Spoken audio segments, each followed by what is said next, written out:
Salut Marion. Salut Claire. Alors, je vous présente Marion, première interviewée de ce nouveau délire qu'est le mien. Du coup, Marion, de quoi sais-tu parler aujourd'hui? Enfin, qu'est-ce que tu as choisi comme thème et surtout pourquoi tu as choisi celui-là? Je me souviens que dans la story que tu avais publiée, tu avais un petit peu évoqué des possibilités, enfin je pense pour me guider un peu aussi, et tu as parlé de santé mentale.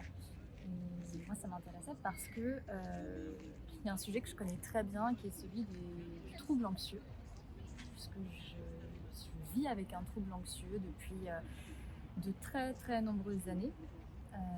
Qui se caractérise à la fois par des attaques de panique, donc voilà, crises d'angoisse comme on peut les appeler autrement, et par un trouble anxieux généralisé qui parfois est très présent, qui parfois est plus en sourdine, mais qui m'accompagne quand même depuis que je suis très jeune. D'accord. Voilà pour poser un peu les bases. Donc, quand tu dis longtemps, D'aussi longtemps que je me souvienne, j'ai toujours, dès toute petite, j'ai toujours été angoissée. Après, c'était peut-être pas caractérisé par un trouble anxieux dès toute petite, mais dès l'âge de 3, 4 ans, j'avais beaucoup de phobies déjà quand j'étais petite. J'avais des phobies par rapport aux animaux, aux gens. J'avais très peur des gens. En fait, j'avais très peur du monde extérieur. Je ne le montrais pas forcément, mais à l'intérieur de moi, c'était c'était la tempête quand il fallait sortir, aller acheter du pain toute seule. Quand j'avais 7 ans, mes parents m'envoyaient chercher du pain. Ça se fait peut-être moins aujourd'hui, mais à l'époque ça se faisait. C'était la rue juste à côté. Ma mère me voyait de la fenêtre.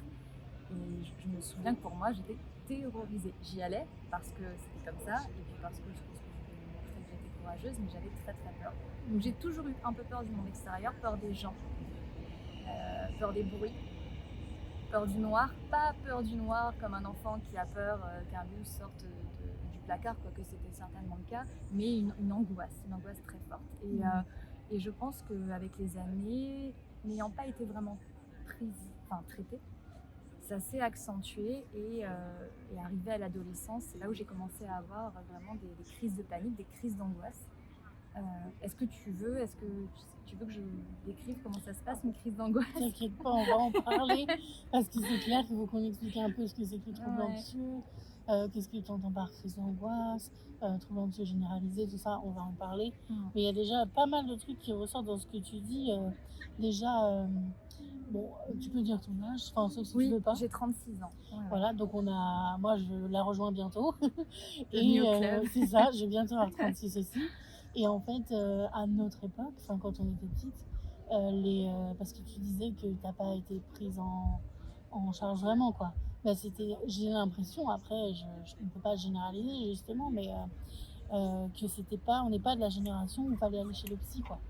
Il y avait pas ça, donc ça pourrait être intéressant aussi qu'on en discute si tu veux bien. Mais enfin ça ou autre chose, mais ça fait partie des trucs, je trouve, qui caractérisent un peu notre génération. C'était pas j'ai l'impression qu'on est les premiers, les milléniaux là, Ouais. à avoir commencé à aller chez le psy, Ouais. avec beaucoup de troubles et tout, et que maintenant c'est plus ça s'est popularisé, quoi.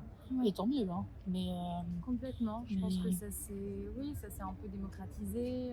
La figure du psychologue fait peut-être moins peur qu'avant, ou c'est moins associé à quelque chose, à la folie, parce que c'est quand même ce qu'on disait souvent à l'époque. Oh bah, je vais pas voir le psy, je suis pas folle, je suis pas fou, ce qui est horrible en fait, parce que la folie c'est aussi un vrai trouble, hein, faut pas l'oublier. Mais je suis d'accord avec toi.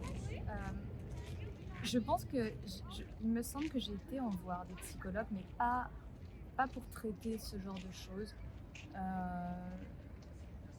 Il me semble que j'ai été voir un psychologue en primaire, mais c'était plus par rapport à l'école, voilà, c'était par rapport à l'école, par rapport à comment ça se passait pour moi à l'école. Donc ça n'avait pas vraiment de lien avec l'anxiété, et j'ai pas de souvenir, mais peut-être que le psychologue en a parlé, hein. Mais j'ai pas ce souvenir-là, et moi j'ai pas de souvenir d'en avoir parlé vraiment avec mes parents avant de faire des crises d'angoisse et que ça se voit réellement. Voilà. Je Je pense que mes parents devaient se dire, et peut-être que je me trompe encore une fois, ils auraient leur mot à dire, mais que j'étais juste une enfant un peu peureuse. Tu vois, simplement un peu peureuse, un peu hypochondriaque, tu vois. Ouais, je vois. Voilà, c'était plutôt ça. Mm. Et je pense que c'est quand j'ai commencé à faire des crises d'angoisse que là, ils ont vu que c'était Ouais, c'était peut-être pas une petite passade. plus lourd, ouais, que c'était plus lourd que ce qu'on pensait. Et comme tu dis, on arrive après à la vingtaine on a accumulé en fait beaucoup peut-être des traumatismes, des peurs non soignées et c'est difficile après. Ouais. C'est difficile. Je suis d'accord. Oui, puis en plus, donc en fait, tu commences à te soigner, enfin, en tout cas, à aller voir un psy ou à consulter même ne serait-ce qu'un médecin tout court, sans aller chez le psychologue, que quand tu es en âge. Enfin, c'est pas qu'il faut attendre 20 ans pour décider sans ses parents, mais c'est un âge où la vingtaine, tu te détaches beaucoup et tu commences à faire vraiment les choses pour toi et comme toi tu les vois. Donc en fait, tu attends cet âge-là, mais alors c'est pas que c'est trop tard, c'est jamais trop tard. Non, Mais il y a eu le temps que les choses s'installent en fait. exactement. C'est le truc un peu relou, on va dire. Donc du coup, on en était au fait que tu disais que c'est pas que c'est pas la responsabilité des personnes en fait, et que avec le temps, ça change la chimie du cerveau. Tout à fait. Donc Tout à fait. Je pense que c'est important de le prendre en compte pour ne pas faire peser sur soi un tel poids en fait. Et aussi pour comprendre que le chemin est long, que c'est un cheminement et que plutôt que de chercher une guérison à 100%, en tout cas moi, là je parle vraiment de comment moi je vis les choses aujourd'hui, c'est plus de trouver des outils pour mieux vivre avec. Parce que j'ai pas l'impression, dans mon cas, que c'est quelque chose qui disparaîtra un jour. Peut-être que ça va se mettre tellement en sourdine que j'aurai l'impression de ne plus vivre avec. Mais dans tous les cas, je le porte depuis si longtemps que je ne suis pas persuadée de pouvoir m'en débarrasser complètement. Et depuis que j'ai fait le deuil de ça, je me sens mieux malgré tout. Je me sens mieux et ça ne veut pas dire qu'il n'y a pas des jours difficiles. Et on va reparler de tout ça un peu plus tard, de qu'est-ce que c'est de vivre au quotidien avec une anxiété, comme ça, un trouble anxieux. Mais avoir fait le deuil d'une guérison miraculeuse, complète, totale, déjà ça fait gagner de l'argent parce que ça évite d'aller en dépenser. Non, parce que je te jure, le nombre de gourous de l'anxiété, et ça va pas faire plaisir ce que je vais dire, mais le nombre de personnes, en une semaine, en 2 mois, si vous achetez ma formule magique, je vous débarrasse de ça. Non, ça n'existe pas. Oh oui. Oh. En fait, tu sais comment sont faits les algorithmes. Forcément, je suis abonnée à des comptes, je m'intéresse, je commande des livres sur le sujet, donc je vais tomber sur des personnes qui peut-être sont de très bonne volonté à l'origine, parce que ce sont des gens qui ont vécu ça et qui s'en sont sortis, ou en tout cas racontent qu'elles s'en sont sorties. Mais on ne peut pas vendre une formule parce que chacun, on est trop différents. C'est ça. Et c'est pareil pour n'importe quel trouble, je pense, d'ailleurs. Mais c'est là où, tu vois ce que tu viens de dire, pour moi, c'est là où est la limite entre le développement personnel et la psychologie. C'est que quand on vend des bouquins et des trucs comme ça c'est du développement personnel. Et la psychologie, c'est justement, tu vois, en tout cas par le passé, on parlait beaucoup de guérison. Aujourd'hui, les psys sont frileux à dire guérison. En fait, on va plutôt essayer de trouver le moyen d'adapter ton quotidien, de te faire avoir des ressources pour soit pour pallier, soit pour atténuer, soit pour trouver le moyen de vivre avec et tout. Mais comme tu dis, en fait, ça va peut-être, il y a des moments ça sera en sourdine, des moments ça va revenir. Et c'est plutôt comment faire de ton quotidien quelque chose de mieux et de plus supportable. Exactement. Mais alors après, pareil, ça c'est mon avis personnel. Je ne suis pas sûre qu'on guérisse de quoi que ce soit non plus. Quand c'est quelque chose qui est installé depuis très longtemps, je pense qu'on peut atténuer, je pense qu'il y a des moments de mieux et tout. Mais je ne sais pas si on guérit vraiment. Mais c'est un vrai questionnement. Et je pense que ça, personne n'a vraiment la réponse. En fait. Non. Il y a peut-être des gens qui y arrivent, mais de là à en faire un truc général, de c'est possible, tout le monde peut guérir, ça je sais pas. Et comme tu dis, c'est en rapport avec l'individualité. Exactement. On est à la fois très similaires et très différents. C'est Complètement. C'est Et voilà, ce qui marche pour quelqu'un ne marchera pas forcément pour un autre, et ce, quel que c'est soit ça. le domaine. Donc, je pense qu'on a tout intérêt à se méfier des formules toutes faites, des guérisons miraculeuses, de tout ça. Je dis pas qu'il faut pas essayer. Parfois, en fait, déjà chacun est responsable. Et si ça nous fait du bien d'aller tester, bon, tant qu'on dépense pas une fortune, tant qu'on ne devient pas accro à toutes ces formules, pourquoi pas. Faut juste avoir un peu d'esprit critique, un petit peu de recul. Et Ce que voilà. n'ont pas forcément les gens quand ils Bien sûr, connaissent pas assez le trouble et tout. Et on complètement. peut si vite se laisser happer Je suis par d'accord. ce genre de choses. Et en fait, il faut, par exemple, les livres de développement personnel Mhm. sur le trouble anxieux ou peu importe quoi, ou les cahiers d'exercices et des trucs comme ça. Ouais. En fait, il faut les prendre pour ce qu'ils sont. Des cahiers d'exercices. Ça peut être bien pour quelqu'un qui vient de découvrir, qui vient de mettre des mots sur ça, Ouais. pour avoir un petit peu des points de lumière, parce que ça va quand même aiguiller, ça va quand même se poser des questions sur soi, sur comment on fonctionne, mais c'est pas ça qui va faire, ça va tout mettre en lumière, ça va permettre de réaliser Ouais. des choses dans son quotidien, Ouais. mais est-ce que c'est ça qui va faire la transformation? Non. Non. Ça serait trop bien. Ce serait On achèterait merveilleux, tous des livres de bien développement sûr. personnel. Et moi, aujourd'hui, je n'aurais plus de troubles alimentaires. Tout irait Ah, bien. bien sûr. Dans le meilleur des mondes. Mais comme tu dis, ça peut être un des outils sur un long Oui, chemin. voilà. Voilà. Euh, Ça peut être utile. Moi, là encore, l'autre jour, j'ai acheté un truc. Ça s'appelle Burn After Writing. ouais. C'est un bouquin qui vient d'être. Enfin, je sais pas s'il vient, mais il a été traduit en français, ça y est. Et c'est des trucs. C'est le nom du bouquin. Il faut le brûler après avoir écrit dedans. Et en fait, c'est une D'accord. sorte d'introspection Ouais. où ça te pose plein de questions, où ça te fait te rappeler des moments du passé, des trucs du présent, ça te fait parler de ton futur. Ouais. Voilà, mais ça te permet de faire des points d'introspection sur peut-être des questionnements que toi, tu n'auras pas de toi-même ou des trucs, mais c'est tout. Ouais. Voilà. Et puis ça peut apporter un apaisement ponctuel, et on est toujours friand d'apaisement de toute façon. Oui, Faut- non, c'est clair. Voilà. Et chacun doit aussi peut-être comprendre, enfin c'est en testant qu'on sait ce qui marche pour nous, ce qui nous fait du bien. Si ça vous fait du bien d'écrire, enfin de faire une introspection, d'écrire, faites-le. Enfin, voilà. C'est clair. Il faut trouver quelles sont les ressources qui fonctionnent. Moi, de mon côté, je sais que ce qui m'aide beaucoup, c'est d'apprendre sur le sujet. Donc le trouble anxieux, qu'est-ce que j'ai fait? J'ai acheté plein de bouquins, et tu as des bouquins de développement personnel, des bouquins plutôt scientifiques, plutôt tournés, plutôt justement tournés vers les psychiatres, etc. Alors un petit peu vulgarisés parce que sinon c'est compliqué de comprendre, mais quand même.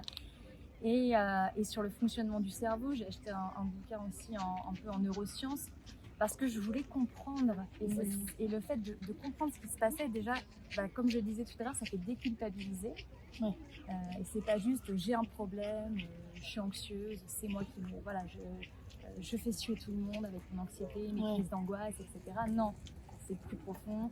Et moi, ça m'a aidé. Après, je sais que certaines personnes le vulgarisent très bien, sans entrer justement dans le côté développement personnel. Je pense qu'il faut bien cibler.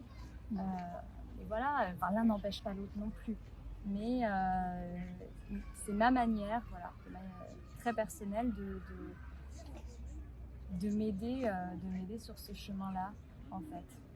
Mais de toute façon, n'importe quel psy te dira, en fait, quand tu fais le cursus de psychologie en licence, un des trucs qu'on te dit, c'est ce qui compte, parce que quand tu es psychologue, tu fais donc tu vas jusqu'au master, tu as ensuite ton titre de psychologue, voilà, tu es psychologue. Sauf qu'après, ça suffit pas. Tu dois te former à ce qu'on appelle des courants de pensée. D'accord. Donc, tu as les TCC, donc les thérapies comportementales et cognitives, tu as les thérapies familiales, tu as plein de trucs. Donc, tu te formes à un courant de pensée, donc on va dire que c'est une manière, une méthode, on va dire ça comme ça, qui permet d'aller vers le mieux. Tu utilises ça pour, entre guillemets, guérir le patient. Je dis bien entre gros guillemets. Ouais.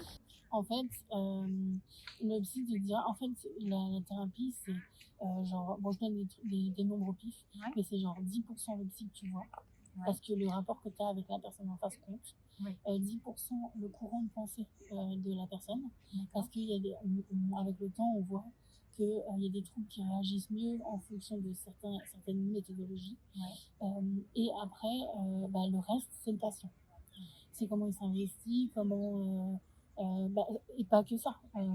Parce que ça, ce serait mettre la responsabilité sur la personne. C'est aussi ce qu'il vit dans sa vie.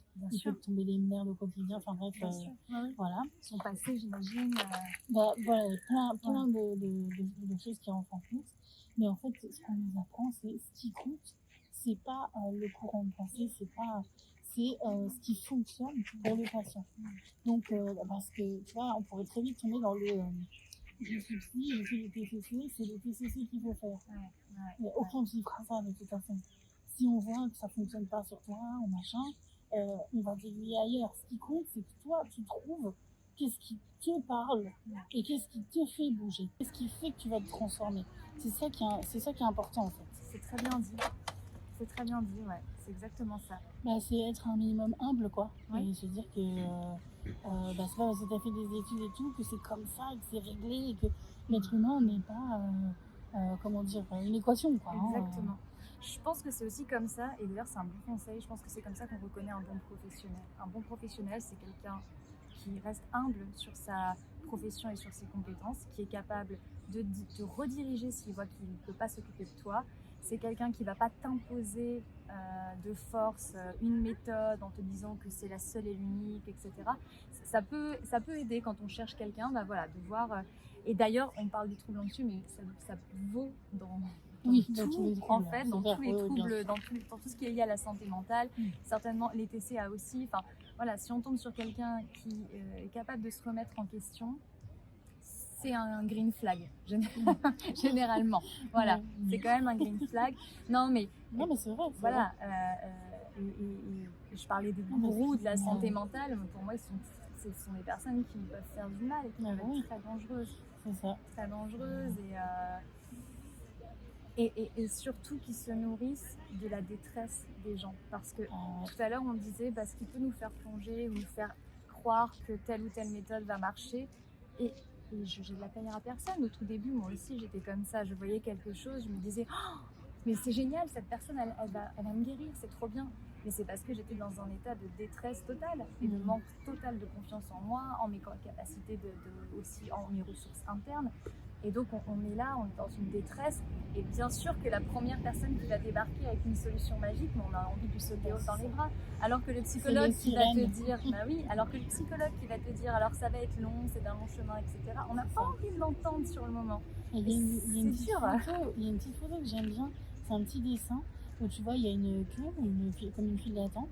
Donc il y a plein de petits bonhommes qui attendent comme ça, et il y a deux chemins. Et t'as le chemin la simplicité, c'est pas écrit la simplicité, mais tu sais, genre il y a deux panneaux quoi.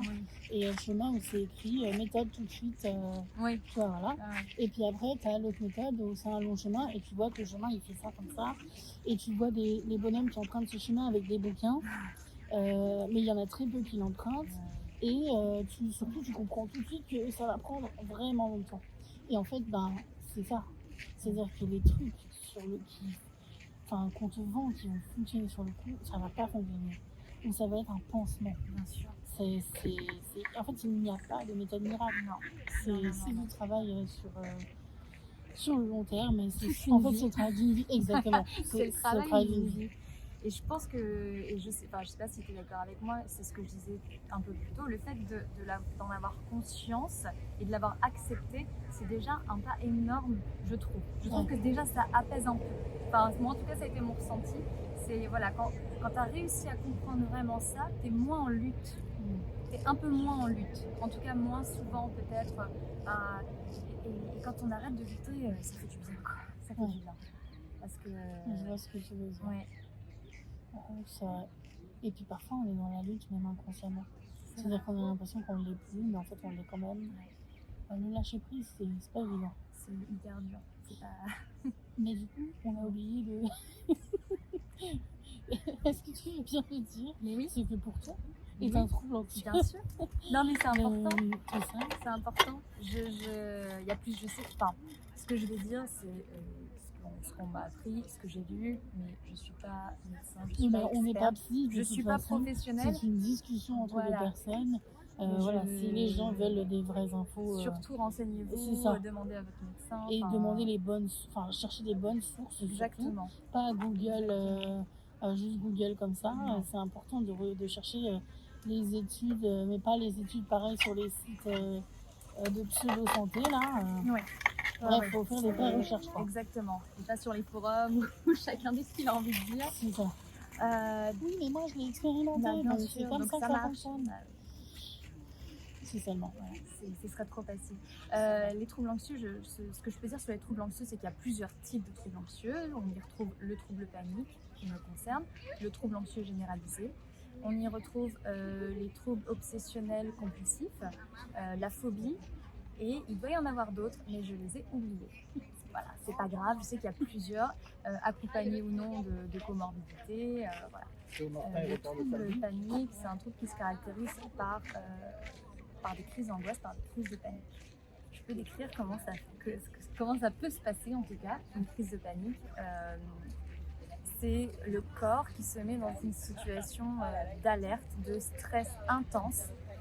Et moi, quand je vis une crise de panique, j'ai l'impression que je vais mourir. C'est une sensation de mort imminente, c'est-à-dire que j'ai mon pouls qui s'accélère, mon cœur qui bat, mais comme s'il allait sortir de ma poitrine. Je vois flou, je transpire, je tremble, j'ai l'impression de devenir folle, c'est-à-dire que ce qu'il y a autour, enfin, il y a un sentiment de déréalisation, dépersonnalisation.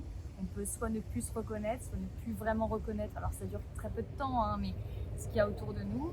Et une sensation, soit que tu vas faire un arrêt cardiaque, soit que tu vas plus réussir à respirer, tu trouves plus ton souffle, soit que tu es en train de faire un AVC. Enfin, c'est vraiment une sensation que tu sens que tu vas crever. Et donc, c'est aussi une escalade, plus tu as peur, plus ton corps réagit fortement. L'avantage d'une crise de panique, c'est qu'une fois qu'elle a atteint son pic, elle redescend très rapidement. Ça atteint un pic, ça redescend, ça ne dure pas 3 heures. On peut avoir après des effets qui restent toute une journée, parce qu'en fait c'est hyper épuisant une crise de panique. Ok. Quand tu as fini ça, tu te sens complètement vidé. Voilà. Émotionnellement, physiquement.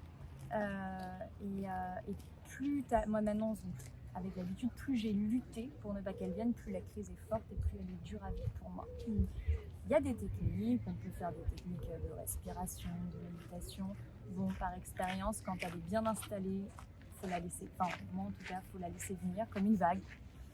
La laisser passer, aussi désagréable et horrible soit-elle, et ne pas essayer de lutter, parce que ça, chez moi en tout cas, ça empire les choses. Donc, est-ce qu'en parler c'est ok? Enfin, je veux dire, ouais, vraiment ça, je le ressens. Ouais, est-ce que ça va pas être déclencheur chez toi ou...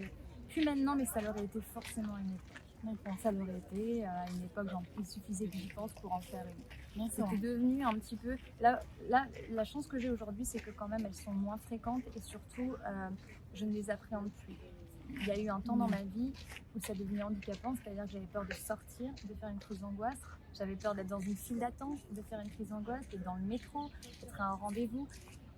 Et c'est là d'ailleurs où on parle généralement de troubles anxieux, c'est quand ça a un impact, quand ça handicape ta vie, quand ça a des effets négatifs sur ta vie. Maintenant, ça fait, en fait, même la première crise d'angoisse, je m'en souviens très bien, puisque j'avais 11 ans, donc j'ai 36 ans, je te laisse faire le calcul. Je les connais très bien. Voilà, ça nous rajeunit pas. Mais avec le temps et maintenant que je les maîtrise mieux, ça n'empêche pas que je puisse faire une crise horrible un soir. Hein. Parce que ça vient sans prévenir. Enfin, c'est pas vrai. Ça peut venir sans prévenir, et tu peux sentir toute la journée que ça monte et que ça va arriver. Il n'y a pas de règle en fait. C'est comme s'il y avait une part, moi comment je le ressens, c'est comme si j'avais mon système d'alerte qu'on a naturellement. Le stress, normalement, c'est pour réagir à une situation de danger. Le corps met toutes ses ressources pour soit fuir, soit se battre, soit se figer. Enfin, voilà, c'est comme ça que ça fonctionne. C'est comme si le mien était déréglé. Et que donc, comme une chaudière déréglée, j'en sais rien, comme un appareil déréglé, et qui pouvait se mettre en route n'importe comment, n'importe quand, peut-être par des triggers, par des déclencheurs inconscients. Ça peut être peut-être un mot, une image, je sais pas. Ça, j'ai été incapable de m'en rendre compte. Ou soit, tout simplement, Tu trouves pas de raison non. à tes crises après coup, je veux dire, parce que sur le coup, c'est pas la peine, mais après coup, tu t'es pas dit, genre, ah bah là, ça devait être ça, ça, ça. Je pense que la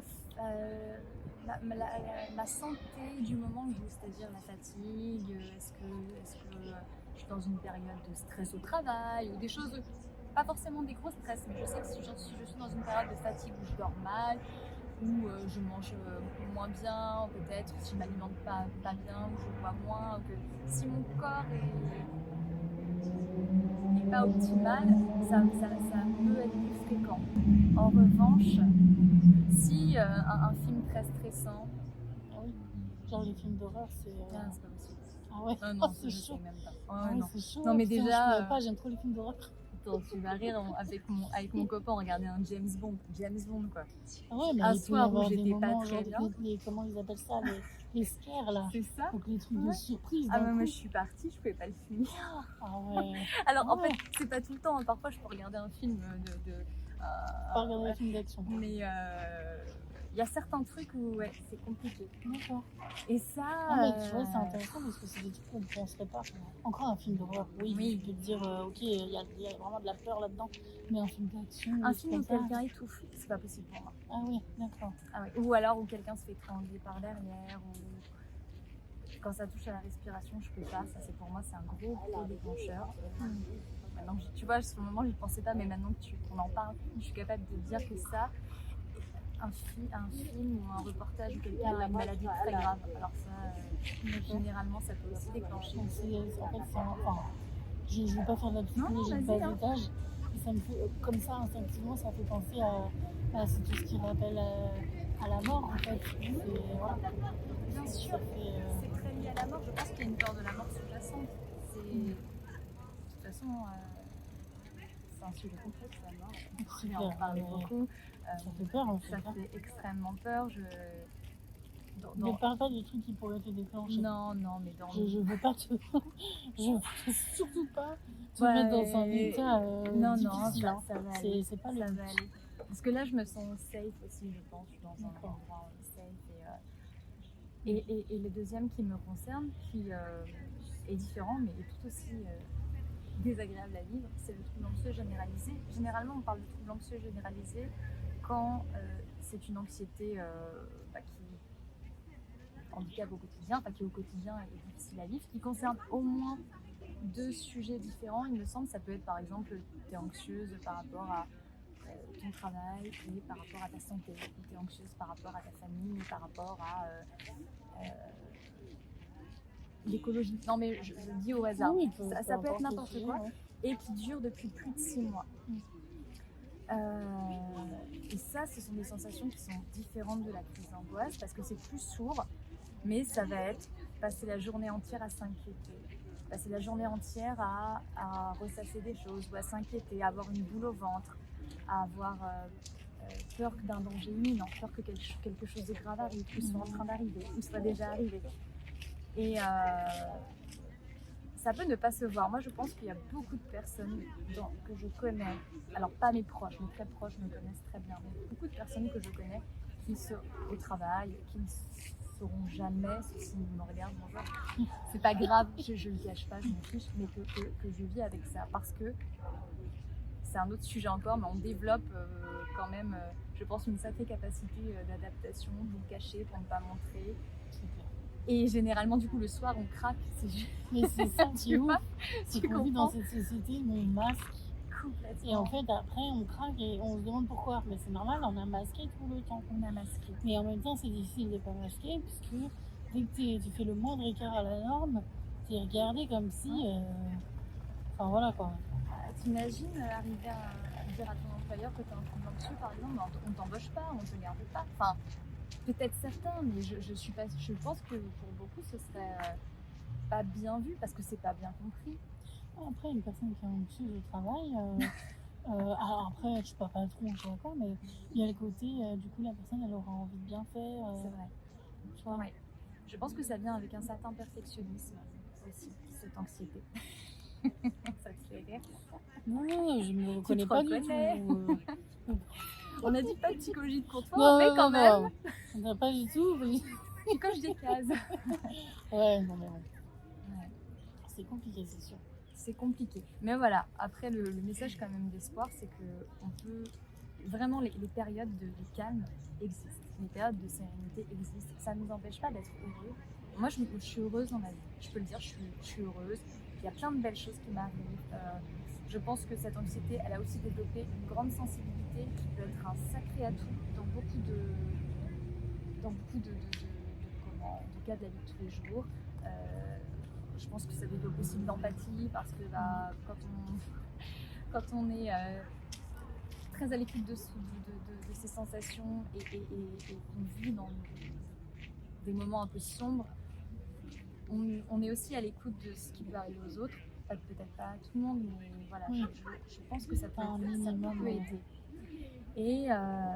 Et surtout, je ne me définis pas comme ça. Là, je suis venue en parler, donc forcément, on a l'impression que c'est toute ma vie. une Non, part, c'est tout. c'est une part qui est juste un tout petit peu de moi. Alors, évidemment, il y a des périodes où ça prend toute la place, mais pas tout le temps.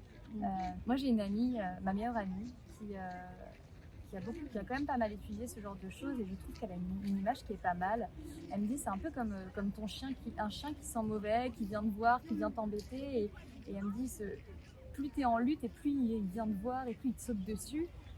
Et finalement, il sent pas très bon, il sentira toujours un peu mauvais ce chien, mais il faut réussir à l'apprivoiser, à le caresser un petit peu et sans lui donner trop d'attention, mais à accepter qu'il soit là, près de toi et parce qu'à force de chasser, il revient. C'est un peu ça. Et c'est vrai que quand je suis à l'écoute de ça, de cette part de moi, que je l'accepte, que je la regarde avec tout ce qu'elle a de pas joli, ou de sombre, et que j'y mets un peu d'autocompassion, ça aide beaucoup. Ça aide beaucoup. J'en doute absolument pas. Voilà un peu pour le message, mais je suis de tout cœur avec toutes celles et ceux qui passent par là parce que c'est pas drôle et vraiment j'invite chacun à se faire aider parce que de mon côté, voir une psychologue m'aide beaucoup. Voilà, je suis suivie, je peux lui en parler, elle teste des méthodes sur moi, parfois ça m'aide beaucoup, parfois un peu moins, c'est pas grave, je m'adapte. Et le fait d'avoir un rendez-vous régulier, c'est rassurant. Quand j'ai des moments où je vais pas bien, je me dis c'est pas grave, je la vois la semaine prochaine, ça me fait du bien. Voilà. Parfois j'allonge un peu parce que j'ai moins besoin et c'est cool. Parfois j'ai besoin de plus souvent et c'est ok aussi. Chacun doit trouver sa recette et se dire que cette recette elle n'est pas pour la vie, qu'on peut toujours l'adapter. Et qu'on peut, on peut s'en sortir, on peut avoir une belle vie. Après tout, c'est pas voilà. Et il y a d'autres personnes qui vont pas être très anxieux mais qui ont d'autres troubles et voilà. Et je crois que personne n'est épargné en fait par la vie, complètement épargné. Ah non, ça c'est sûr. Après, moi je sais que j'aime bien les gens qui ont des troubles. Ça paraît bizarre dit comme ça. Mais on va dire plus largement les personnes qui ont vécu des choses un peu difficiles ou qui vivent des choses un peu difficiles au quotidien. Même si, tu sais, c'est pas un truc ponctuel très dur, mais quelque chose qui est un peu là, latent tout le temps. Parce que justement, comme tu disais, il y a cette espèce d'ouverture d'esprit que tu retrouves pas chez des personnes où je peux pas dire qu'elles n'ont pas vécu, parce que déjà tu n'es pas dans la vie des autres, donc tu peux pas vraiment savoir. Mais il y a un truc comme ça sur les gens qui vivent des trucs durs au quotidien qui est différent. Moi je le sens. Et même au niveau de l'empathie et tout, comme tu disais, tu le sens direct. Il y a une compréhension. Et si les personnes ne comprennent pas, elles vont accepter qu'elles ne comprennent pas, mais accepter l'autre dans son discours, dans sa façon d'être. Il y a des choses comme ça et il y a un truc que j'ai vu avec le temps, en parlant sur les réseaux, c'est que les gens qui ne sont pas concernés par les troubles, peu importe lesquels, ils ont tendance à pas comprendre ce que tu viens de dire là. C'est-à-dire que tu peux avoir un trouble et être heureux. Alors je suis pas en train de dire que moi je me sens parfaitement heureuse par contre. mais il y a cette idée que si tu as un trouble, c'est que forcément, du coup, ça va pas chez toi, et que donc forcément, ça va pas du tout, et que tu es dans le déni, et que en fait, non, c'est pas réglé, mais tu préfères vivre dans le déni, tu fais genre t'es heureuse, mais en fait, tu l'es pas. Voilà, il y a un peu ce truc-là. Moi, on me le renvoie très souvent. Non, mais je comprends pas. Comment tu peux dire ça, me dire que tu es contente ou je sais pas quoi, alors que dans 3 jours, tu vas manger. Mais la vie, c'est complexe en fait. La vie est complexe. Ouais. On est des êtres complexes en fait. Faut se réveiller, les gars. Et heureusement, Mais c'est clair. heureusement que c'est pas tout noir ou tout blanc. Il y a des moments ça va, des moments ça va pas. Et puis en plus, ce que j'ai réalisé aussi j'ai l'impression, hein, quand tu vis des trucs durs, c'est que comme ce que tu disais tout à l'heure, du coup tu te mets à... Il y a des choses qui pour les autres ce serait banal, classique, ils y porteraient pas forcément d'intérêt. Et puis toi, tu vas trouver de la beauté, de la joie dans des choses que les autres ils s'en foutent complet quoi. Je suis complètement d'accord avec toi. Surtout quand tu n'y as pas eu accès pendant longtemps, ou tu y as eu accès mais de façon un peu différente parce que ton trouble te faisait vivre les choses de façon différente. Ouais, un peu biaisé. Voilà, tu vois, et c'est... Enfin voilà. Non mais je suis d'accord, parce que parfois l'anxiété c'est un peu comme un voile et ça peut faire vivre des expériences un peu différemment. Et c'est vrai que quand tu retrouves, c'est quand tu as ces moments de mieux-être, la vie est magique. Et puis je pense aussi que c'est une ressource, cette capacité qu'on peut avoir à s'émerveiller plus facilement de tout. Ça fait aussi partie des ressources qu'on a trouvées pour mieux vivre au quotidien. Et peut-être que certaines personnes, comme tu le dis, qui ne vivent pas tous les jours avec des troubles X ou Y, ils n'en ressentent pas le besoin. Et puis un arbre c'est un arbre, et puis une musique c'est une musique, et pourquoi aller chercher plus loin, bon, c'est leur vie, ça veut pas, c'est pas mauvais. Et puis après c'est vraiment, quand je dis ça, c'est même pas contre eux, mais c'est parce qu'en fait tu trouves de la beauté dans les choses quand tu les as perdues complètement, ou que tu, comme tu dis, que tu les vis de façon différente parce que ton trou est là, et que du coup tu vis pas le truc complètement comme tu aimerais le vivre parce que le trou est là, et donc quand enfin tu peux le vivre sans, et c'est pas pareil que quelqu'un qui fait les choses quotidiennement sans même se questionner dessus, parce que c'est une banalité sans nom pour cette personne. En fait, c'est pour ça que tu vois, quand il y a des gens qui... en fait, il faut toujours... alors, j'irai pas jusqu'à dire qu'il faut se mettre à la place des gens qui critiquent, parce que... retenez-vous les gars, critique derrière ta caméra, mais l'écris pas en commentaire, t'es pas obligé ça. On est bien d'accord. Mais en fait, tu vois, il y a un truc, c'est que tu es toujours en train de juger. Et quand je dis juger, c'est pas forcément négativement une situation, quoi. C'est toujours en fonction de qui tu es à l'instant où tu l'es, et de ton vécu, et de ton histoire, et de tout ça. Et donc, je sais pas, moi, si t'as pas perdu d'être cher, par exemple, ta vision du monde est complètement différente qu'une personne qui a perdu quelqu'un. Bien sûr. Et tu te rends pas compte en fait.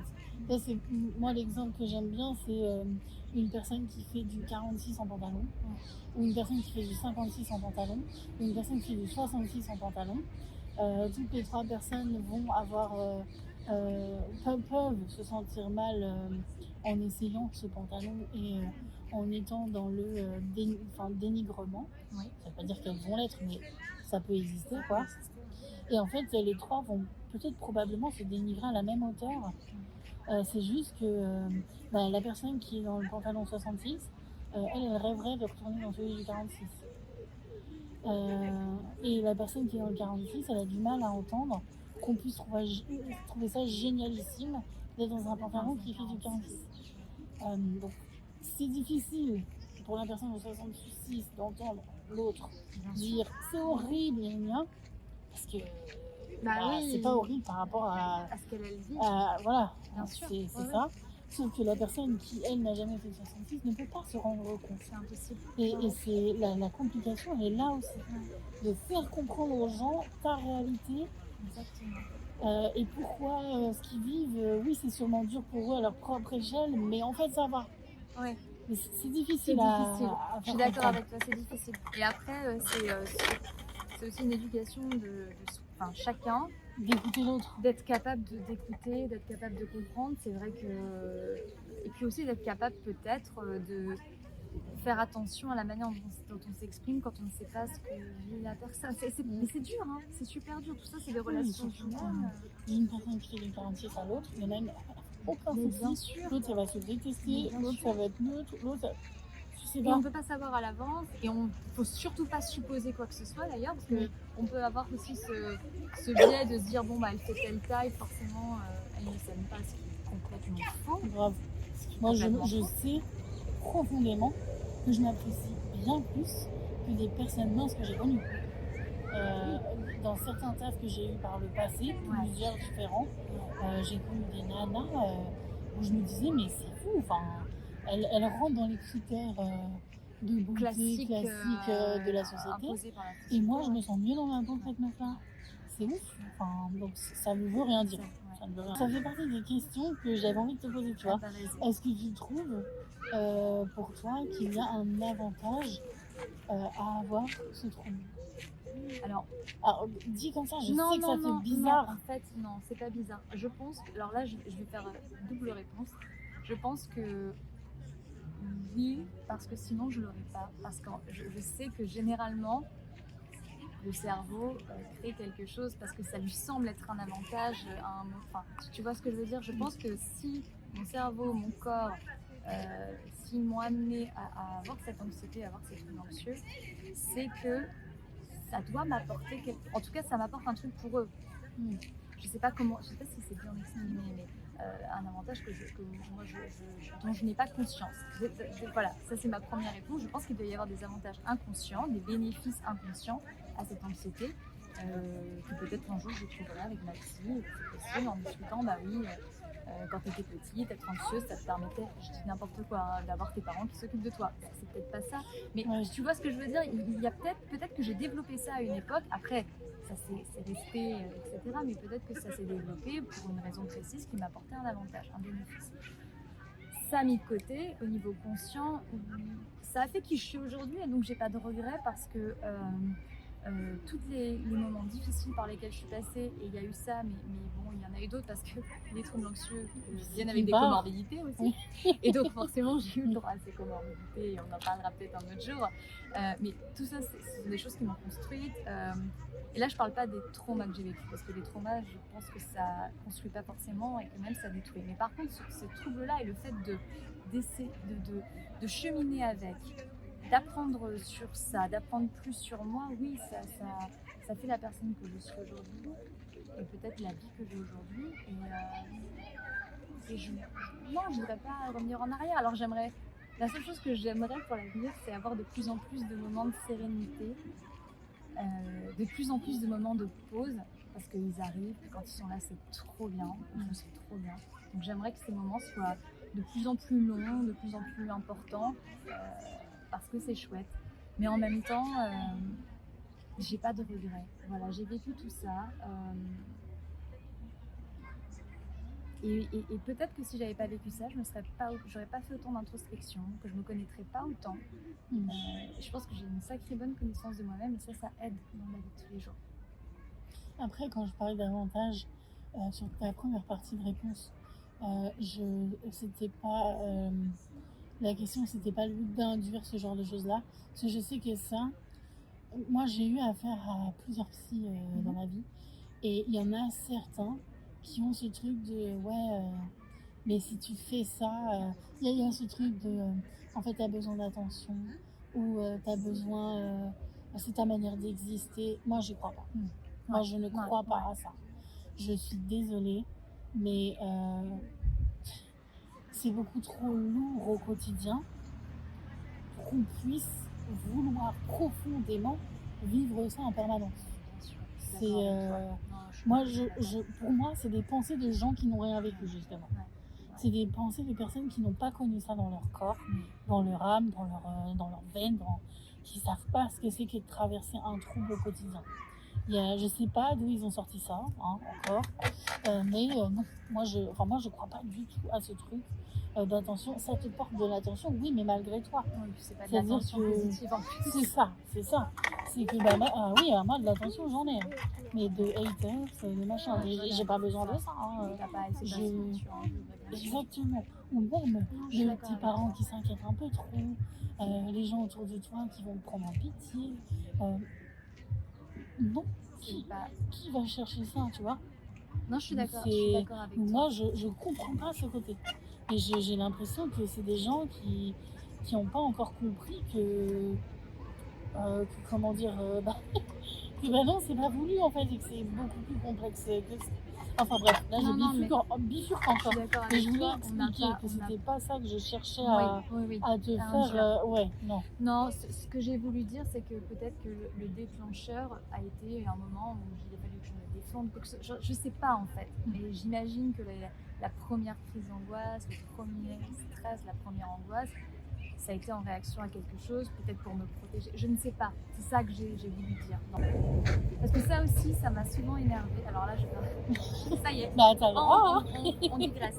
Mais ça m'a souvent énervée quand les psys ou alors quand des personnes de mon entourage m'ont dit il faut que tu comprennes d'où ça vient, il faut que tu mettes le doigt dessus, etc. Je suis pas forcément d'accord avec ça dans le sens où déjà ça n'a peut-être pas une cause, mais peut-être plusieurs causes, certainement, une accumulation de causes. Deuxièmement, c'est peut-être quelque chose, si jamais ça avait une cause, quelque chose dont je ne me souviens pas, ça veut dire quoi? Si je m'en souviens jamais, je pourrais jamais aller mieux, je pourrais jamais améliorer ma qualité de vie. C'est un peu dommage. Donc, Et enfin, est-ce que ça vaut le coup? Est-ce que si jamais ça venait vraiment, imaginons un fort traumatisme, est-ce que j'ai envie de le revivre? Est-ce que j'ai envie de le savoir? Est-ce que ça va vraiment m'aider à aller mieux? Je suis pas sûre du tout. Il faut arrêter avec ça, en fait. Enfin, c'est pas toujours bon de savoir. Parfois, si on a oublié, c'est pas non plus pour rien. Je dis pas qu'il faut. Pareil, c'est hyper touchy parce que pour certains, ça peut aider complètement. Mais je pense juste que c'est pas obligatoire pour aller mieux et pour trouver un mieux-être. C'est pas obligatoire. Voilà. Tellement d'accord. Ouais. J'ai l'impression on doit être au même niveau dans nos cheminements. Je pense aussi. Parce que moi, j'ai longtemps cru qu'il fallait que je comprenne d'où ça venait, qu'est-ce qui m'avait provoqué tout ça, qu'est-ce qui m'avait emmené vers les troubles alimentaires.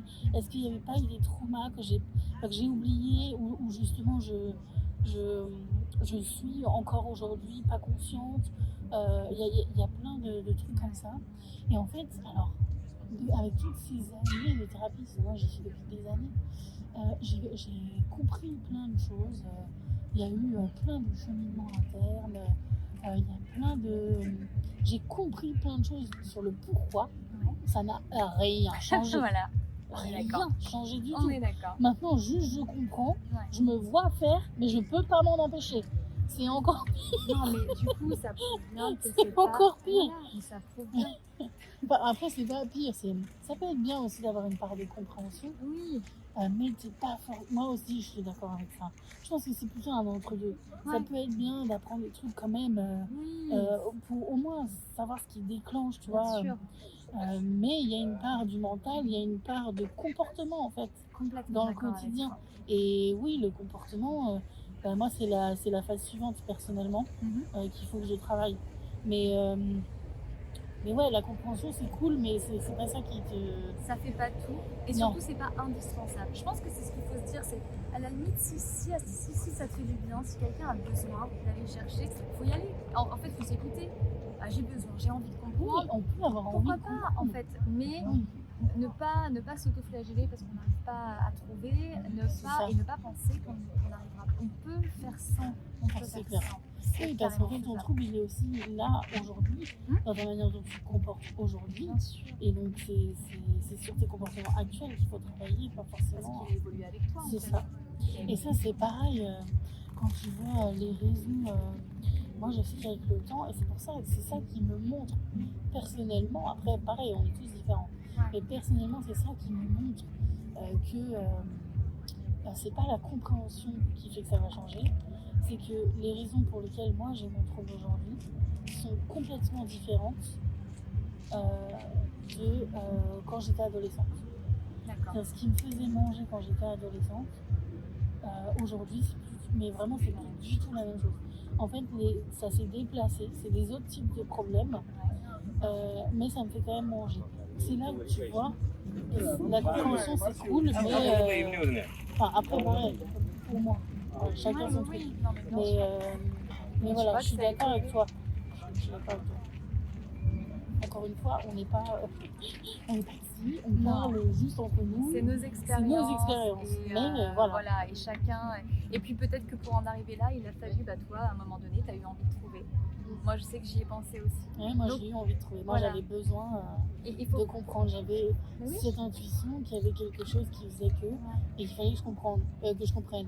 Et quand j'ai compris, et ben en fait, c'était pas ça. Mais c'est pas grave, en fait. Cette démarche-là, Ah non, c'était pas ça. C'était ça qui ça, avait mais penché. ça n'a pas... Mais c'est pas ça qui a fait changer les choses. Voilà, c'est plutôt ça. Parce qu'encore une fois, quand ça fait des années, comme tu dis, il y a d'autres mécanismes qui se mettent en place. Le Il y a des choses comportement, qui sont très, très installées. et dans le cerveau, des circuits neuronaux là, qui se sont mis en place, et c'est ça. Super dur de changer ça. Non, mais c'est super dur. Voilà, c'est clair. C'est clair. On fait comme on peut, on avance là-dedans à petits pas, et puis chaque petit oiseau fait son nid, soi-disant.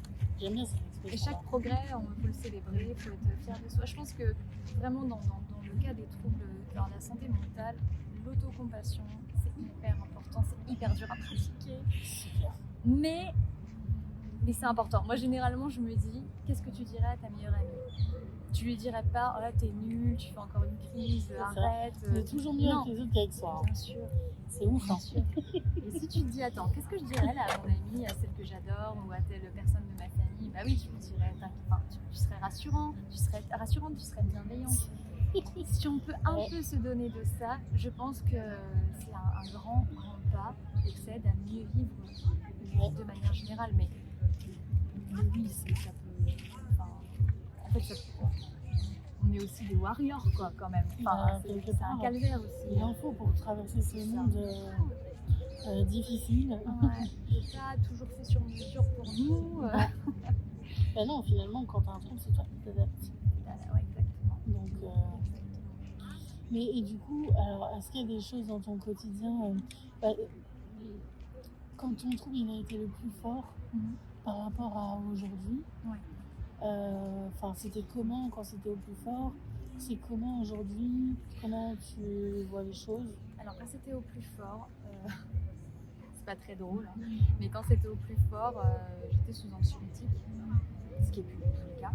Ça c'est une grosse victoire. Quand il a été, ça a pas, vraiment la période la plus forte, je dirais que pendant un an j'en ai pris, mais on and off, quoi. C'était pas en permanence, mais j'en ai pris, et dont 3 mois vraiment quotidiennement. En fait, j'étais un zombie, donc j'étais un zombie, puis dès que je sortais de mon état de zombie, c'était pour faire une crise d'angoisse. Donc c'était pas drôle du tout, c'était vraiment pas une belle période. Ça a été, c'est une période qui a, là pour le coup, il y a eu un déclencheur clair familial, donc je sais pourquoi cette période-là était plus dure. J'ai pas été aidée par ce qui s'est passé autour de moi. Ce trouble était déjà là, mais ça l'a amplifié. Et après, d'autres périodes où ça a été difficile, c'est quand même, pour moi, ce sont des périodes où je sortais moins, j'avais peur de sortir. Comme je te disais, toutes ces périodes où finalement mon trouble m'empêchait de faire des choses. Et aujourd'hui, c'est plus le cas. Ça m'empêche de rien. Ça ne veut pas dire que j'ai pas peur, ou ça ne veut pas dire que je ne vais pas faire des crises d'angoisse en public, etc. J'en fais beaucoup moins malgré tout, mais j'ai plus peur. Et c'est énorme, franchement. C'est clair. C'est énorme. Je suis. Même quand t'as un petit peu de peur, t'arrives à te dire, c'est pas grave, j'y vais, quoi. Et je me suis rendu compte qu'en le faisant, que plus je le faisais, mais ça met beaucoup de temps, attention, c'est pas genre une fois, mais que plus je le faisais, moins j'avais peur. Voilà. Parce qu'au début, je me disais, non, je vais pas aller à cette soirée parce que c'est sûr qu'au milieu de la soirée, je vais me sentir mal, il va falloir que j'aille aux toilettes, je vais pas me sentir pour respirer, je vais pas être bien, je vais devoir partir, tout le monde va me regarder, et aussi cette peur du regard des autres, forcément. Et aujourd'hui, non, plus du tout. Et généralement, d'ailleurs, mais la plupart du temps, les crises je le fais chez moi. Je le fais chez moi, je le fais le soir, je le fais dans des moments plus, voilà, Dans un cocon, voilà, quoi. dans un cocon. Et je prends plus de médicaments. Je te dis pas que ça peut pas m'arriver ponctuellement de prendre un demi-quart du tiers du truc parce que vraiment la crise est trop forte et que j'ai besoin de faire passer. J'ai pas honte de le dire, hein, voilà, Non, parfois on n'a pas le choix. Quand vraiment c'est trop fort, mais c'est rare. Je dirais, franchement, ça m'arrive une fois dans l'année, quoi. 2 fois dans l'année max. D'être à ce point-là, d'être au point de devoir prendre quelque chose. Par exemple, cette année, ça m'est arrivé une fois. Donc, c'est énorme pour moi par rapport à tous les jours, ou tous les 2 jours, ou tous les mois. Avant, c'était ça? Ouais, il y a eu une période, il y a 10 ans, c'était ça. Il y a 10 ans, 10-15 ans, c'était ça. Et puis après, à contrario, j'ai eu des périodes, parfois pendant 2 ans, rien. 2 ans, c'est énorme 2 ans. Ouais, c'est clair. Pendant 2 ans, Surtout si tu connais ça tous les 2 jours et tout. C'est un truc de fou, hein. 2 ans avec juste un stress normal de quelqu'un de normal, parce qu'on n'enlève pas le stress, c'est pas grave. Ça, je pense qu'on est tous. Il y a une différence entre le stress et l'anxiété. Et le souci que j'ai moi avec cette anxiété, c'est qu'elle est mouvante, c'est-à-dire qu'elle choisit une cible. Donc ça peut être ma santé, la famille, et elle change. C'est jamais la même chose. Enfin, pendant 6 mois, je vais avoir très très peur pour ma santé, par exemple. Vraiment le type, alors on dit hypochondrie, mais c'est quasiment ça en fait. En avoir des troubles obsessionnels, etc. Et puis après, ça va être la peur de perdre quelqu'un, une personne particulière, et ça va me hanter, etc. Ça, elle est mouvante comme ça. Tu vois, elle trouve des portes, j'ai l'habitude de dire qu'elle trouve des portes d'entrée. Elle trouve des portes d'entrée pour s'infiltrer, des portes d'entrée pour s'infiltrer. Quand j'ai réglé un problème, par exemple, ces derniers temps, j'ai plus du tout peur pour ma santé. C'est un truc qui est passé. Et hop, elle trouve des petites portes, tu vois. Ah, tu t'inquiètes plus pour ça, bah tiens.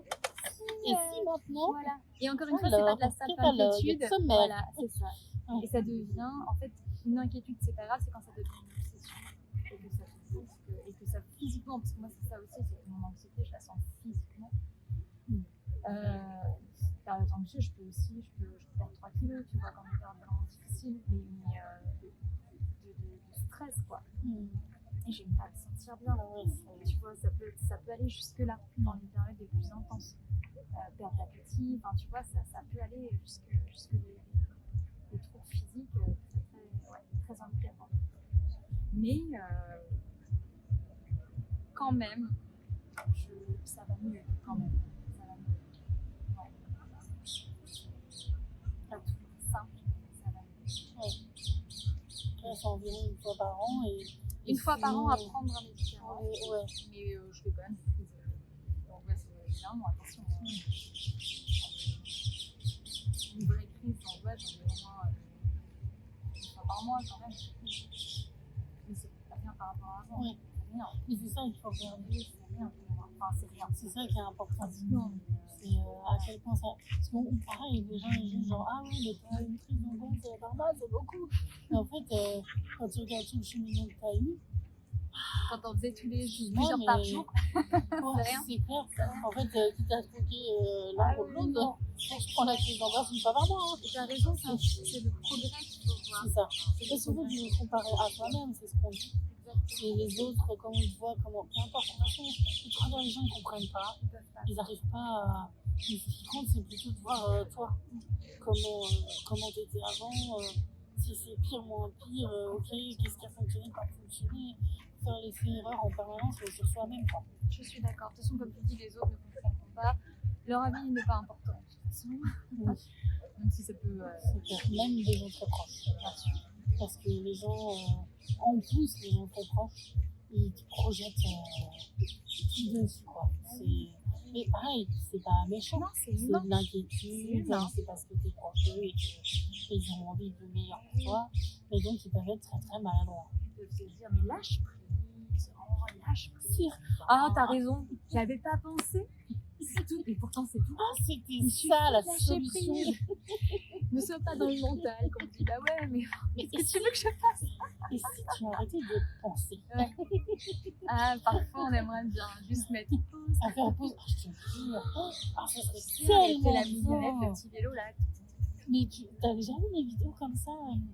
C'est un mec et sa meuf, ils sont dans le lit. Ouais. Et le mec, il suit, il est mort de rire. Et avec sa nana à côté, et il dit: mais les gars, vous savez pas quoi? Genre, là, ma meuf, elle est en train de dire que quand elle se met au lit, genre, est-ce que j'ai une petite voix dans ma tête au moment de dormir? Est-ce que ça fait des sons? Est-ce que. Enfin, voilà, ce genre de truc. Et il la regarde, il est mort de rire parce que du coup, lui, pas du tout. Genre, zéro. Lui, il s'endort. Apparemment, il se passe rien, quoi. Zéro souci à s'endormir, machin. Et puis surtout, il n'y a pas de pensée parasite ou quoi que ce soit. Et elle est là. Genre, mais t'es pas en train de faire de ma gueule. Genre, vraiment, il n'y a rien, quoi. Et donc, elle exprime, elle dit: mais donc, quand tu vas te coucher, il se passe pas ça. Il n'y a pas ça. T'es pas en train de penser à ça. Tu rumines pas ça, il se passe pas ça. Et lui, il est mort de rire parce que pour lui, il découvre. Il dit: putain, il fait tout ça en fait.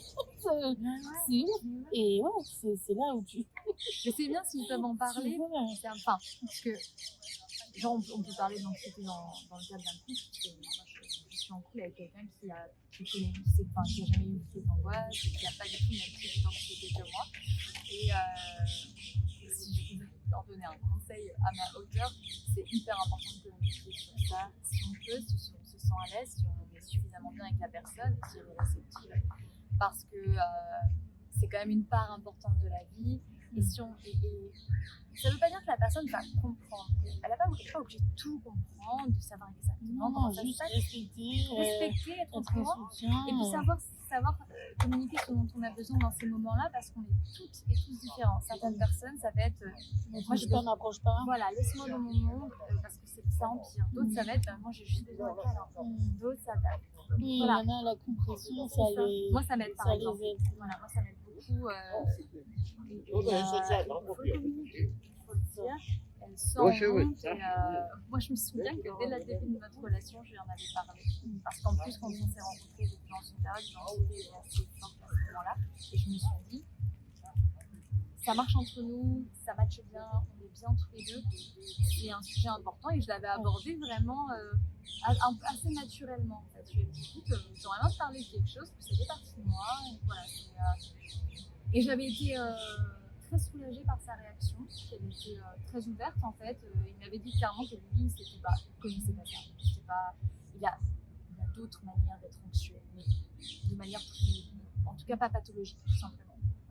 Oui, on peut tous vivre de l'anxiété. C'est ce que c'est que d'être Même on stressé, peut avoir une attaque de panique, ponctuelle. bien sûr, Mais sans oui, que ce soit mais c'est pas forcément un pathologique. trouble. Exactement. Mais voilà, il m'a dit: écoute, ok, j'entends, je comprends, il n'y a aucun problème. Et ce qui est rigolo, ce qui est rigolo, c'est qu'aujourd'hui, il est capable, en une demi-seconde, de voir que mon visage a changé et que ça y est, il me regarde, il fait: Très bien. il me dit: t'es angoissée là. Alors que d'autres personnes ne le verraient jamais. Ça peut être un rictus, ça peut être une manière de m'enfermer un petit peu que d'autres ne vont pas forcément voir. Et quand on a. Voilà, je trouve ça super important. Et ça doit être trop bien. Ouais, c'est Que l'autre ait une compréhension de toi à un niveau qui fait que, bah, limite, ça doit être hyper sécurisant. Et même parfois, j'ai l'impression qu'il sait avant même que je m'en rende compte. Tu sais, il me dit: là, t'es angoissée. Je me regarde, je fais: tu sais, c'est le moment où j'étais pas encore en train de réaliser. Ouais. C'est marrant ça. Mais oui, c'est chouette. Ouais. Et pour ça, il faut oser. Et je comprends et j'entends que ce soit pas forcément facile parce que c'est dur de parler d'un trouble et on peut se sentir gêné et on peut avoir peur de la réaction de l'autre, c'est clair. Si face à toi, si tu parles de ça et que l'autre il réagit mal en début de relation, je veux dire, pas bon signe. disons que vous n'allez pas rester ensemble, quoi. Voilà. Oui. C'est clair qu'il l'a dit. C'est un test. C'est pas que c'est un test. Non, Ça mais- peut très bien ne pas aller à l'autre. Mais vous n'avez rien à faire ensemble. Exactement. Voilà. Mais Chacun c'est est pas libre. grave, tant pis. Voilà. Trace ta route, tu vas à la suivante. Mais C'est quand même un Mais- sujet à aborder. C'est une partie suffit du que ça va sujet. faire partie du quotidien. Donc, Voilà. si l'autre n'a pas les épaules pour être là, hop. Est-ce que tu n'auras pas la possibilité de le gérer aussi quand toi tu vas être en train d'essayer de te gérer justement. Complètement. Et c'était très bien. C'est bon, très bien. Voilà, on a mis en place notre routine aussi en intégrant ça, comme on a intégré d'autres choses. Parce que lui, il y a aussi des choses qu'il m'a confiées de la relation. Enfin, on a mis Oui, beaucoup, bien sûr. voilà. On a mis beaucoup de cartes sur table quand on s'est mis ensemble. Et ça, c'était très chouette. Je l'ai mis un peu du sujet, mais Non, ça Voilà. fait partie. Hein. on a beaucoup Les échangé proches, là-dessus. font partie intégrante. Ils le vivent avec toi au quotidien. Ils ne le vivent pas à ta place, mais ils voient un minimum l'impact que ça a. Et ça joue sur eux aussi d'ailleurs. Bien sûr que ça joue sur eux et leur réaction est hyper importante et pour eux et pour toi. Enfin, c'est un point important à la vie sociale, la vie amoureuse, la vie familiale. Quand on est un peu anxieux, ça demande une adaptation. C'est tout à fait possible. On peut être encore très heureux, très épanoui, mais ça demande de trouver sa manière de fonctionner. Mais limite, alors bon, là je pousse le bouchon un peu loin, mais limite je trouve ça cool. Dans le sens où c'est pas classique quoi. C'est-à-dire que il va y avoir de l'adaptation à avoir, il faut avoir une certaine compréhension de l'autre pour que ça devienne quelque chose possible de gérer, possible à gérer pour ton partenaire, mais il y a un truc de c'est pas commun, c'est pas ennuyeux quoi. Moi je dis pas que les gens qui n'ont pas de troubles, n'ayez pas de troubles. Non, bien sûr. Mais tu vois, il y a un côté, c'est quelque chose en plus, ça t'apprend. Forcément, il a dû développer des compétences. Genre, il arrive à lire sur ton visage des trucs. Tu peux ne pas avoir de troubles et lire le visage de ton partenaire, mais tu vois, il y a un truc quand même. On développe l'empathie. Il y a plein de choses qui se développent. Même sur le quotidien. Genre, il va savoir que si, je sais pas, vous allez, je dis n'importe quoi, dans un endroit trop bruyant, ça déclenche. C'est des choses, je trouve ça. Il sait pour les films, par exemple. Ouais, mais Tu vois, super. il le sait. En plus, c'est des trucs que si tu ne le dis pas, on va pas forcément se poser la. Tu me dis trop anxieux, limite film d'horreur, j'aurais pu y penser, mais un film d'action par exemple, j'aurais pas pensé. Alors qu'en effet, il peut y avoir des instants de surprise et tout dedans. Mais comme dans plein de films, des moments qui. Ou alors il va mettre la main sur les yeux, il sait, tu vois. Il sait, il dit là, ça va devenir là, moche. ça fait rien. Là, il s'est passé rien. Il n'y a rien du tout. mais oui, enfin ça c'est cool. Ouais. C'est cool, on a. Ouais. Ah, mais moi aussi, et ça c'est un truc pareil, je te rejoins sur ça. Quand les gens qui te sont proches, te connaissent depuis longtemps, ils ont intégré, ils savent comment il faut se comporter, ce qu'il faut faire, pas faire. Limite, moi, pendant très longtemps, j'ai arrêté de rencontrer de nouvelles personnes parce qu'en fait, c'est un travail que de devoir apprendre à l'autre comment faire. Et donc, il faut vraiment que la personne en face, elle vaille le coup pour que tu aies à tout réexpliquer, à tout. C'est beaucoup d'énergie. Surtout qu'il y en a, ils sont loin dans la quête, dans l'apprentissage, quoi. T'en as, quand tu les rencontres, ils ont déjà une part de déconstruction. Oui.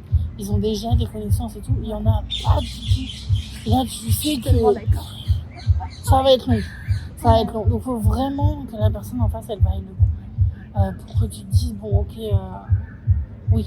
Allez, je cette donne personne, cette énergie. C'est ça, je donne cette énergie. C'est vraiment ça. C'est vraiment ça. Enfin, Non, mais je suis d'accord avec toi. C'est pas simple. Moi, c'est vrai que parfois, je fais l'impasse sur tout ça. Et moi, comme je te l'ai dit, il y a plein de gens qui ne sont pas au courant. Et comme c'est quelque chose que je peux facilement cacher, si je vois que ça vaut pas le coup. Voilà. Par contre, si j'ai envie de créer un vrai lien avec la personne, forcément, je vais faire la Ouais. Mais il y a des trucs que tu peux pas cacher sur du. On est d'accord. d'accord. Quand bien ça sûr. devient trop intime, tu Bien peux sûr. pas. T'es obligé. Complètement. Et puis en même temps, oui, comme on disait, si, si tu veux construire un lien intime avec quelqu'un, et je parle pas forcément que de relations amoureuses, Non, hein, non, même amicales, ou Oui. si tu sais que la personne en face elle voudra pas accepter cette part de toi, c'est qu'il faut pas devenir Non, c'est plus pas quoi. la peine. C'est pas la peine. Il y a des gens qui ont pas envie de Oui, mais se faire suer entre guillemets avec, Bah oui. avec voilà. Mais tant pis pour eux, c'est pas grave, ils savent pas ce qu'ils Ils n'en perdent. valent pas exactement. Ils n'en valent pas la peine. Parce qu'un petit effort, ça peut permettre de gagner quelque chose de super chouette, et de belles Exactement. relations. Et si les gens te connaissaient et me connaissaient, ils sauraient que c'est génial. Je suis d'accord. Est-ce que tu as un truc que tu voudrais ajouter Non, moi je suis contente d'avoir pu parler parce que c'est la première fois de ma vie que j'en parle comme ça, en dehors d'une Bah, psy. félicitations. Merci. Ça me fait plaisir, c'est pas si simple que ça, mais je suis quand même contente. Tu t'en sors bien. Merci. Je suis quand même contente de l'avoir fait. J'ai peut-être dit des bêtises, mais J'ai pas l'impression, hein. Si tu veux, je regarderai, mais je crois pas. j'espère, enfin voilà, et de toute façon, je pense qu'on a assez répété, toi et moi, qu'on était là pour parler de nos expériences et pas du tout pour donner une marche à suivre, etc. Ah non, surtout pas. Voilà, encore une fois, non, la seule chose que je peux dire, c'est que je sais que c'est pas simple de vivre avec. C'est hyper important de se faire accompagner, d'être bien entouré, de pas garder pour soi, parce que c'est trop dur de C'est vivre ça pire. seul en fait. Il faut, voilà, il y C'est a pire. des professionnels qui sont là. Si jamais les proches sont pas présents, parce que ça arrive, il y a des professionnels qui sont là. Déjà, première étape, peut-être médecin généraliste, même si je sais qu'ils sont pas, enfin elles sont pas toujours top. Je sais que c'est pas simple, je sais, Ouais. c'est dur. Hein, Et surtout, si vous prenez une fille, n'hésitez pas à en changer tant que vous ne tombez pas sur quelqu'un que vous appréciez vraiment. Parce que ça compte. C'est même presque tout le truc en fait. Ah oui. Il faut être avec quelqu'un avec qui tu vas bien t'entendre. Si tu n'arrives pas à te confier, ça sert à rien. C'est Quoi. pas la peine. C'est le lien thérapeutique. Le thérapeutique, c'est ça, ouais. Faut qu'il soit fort. Il faut que tu te sentes bien. Ouais. Tu te sentes bien. C'est très important. Donc faut pas hésiter à changer, non. On n'est pas. Il n'y a pas de loyauté envers une personne particulière. Et puis, si, moi ce que je trouve bien, si on peut, si on a les moyens de le faire, c'est de se renseigner sur son trouble. De lire sur son trouble, de se renseigner, parce que ça permet de prendre du recul, de comprendre, de moins culpabiliser. Donc voilà, essayer de trouver, alors autre chose que des livres de développement personnel. Qui t'a demandé à sa psy en fait. Bien sûr, d'avoir Ils ont les ressources. Hein. complètement. Soit d'expliquer, soit d'avoir une petite bibliographie, enfin quelque chose, soit de trouver les bonnes vidéos. Il y en a des vulgarisatrices, des vulgarisateurs super sur YouTube, il faut juste bien les trouver. Et voilà. Il y a une phrase que j'aime bien, c'est ils disent que les psys, c'est des amis que tu payes. C'est les amis qui payent. Ouais, c'est un ami que tu payes. Ça, c'est pas faux. Hein. C'est vrai. Ça me fait rire parce que j'ai ma mère à qui je me confie souvent, on s'entend très bien. Parfois, quand je raccroche, elle me dit bon, ça sera 60 €. Ouais. Tu vois, c'est un peu ça. Mais ouais. Non, voilà, c'est tout. Merci en tout cas, merci de m'avoir permis Merci à toi d'être venu. d'exprimer. C'est cool. Bon, on va arrêter là. Attends, Voilà. j'ai coupé. Je te laisserai faire le petit générique de fin. Je sais pas si j'ai. C'est ça. Dans les tréfonds de votre âme.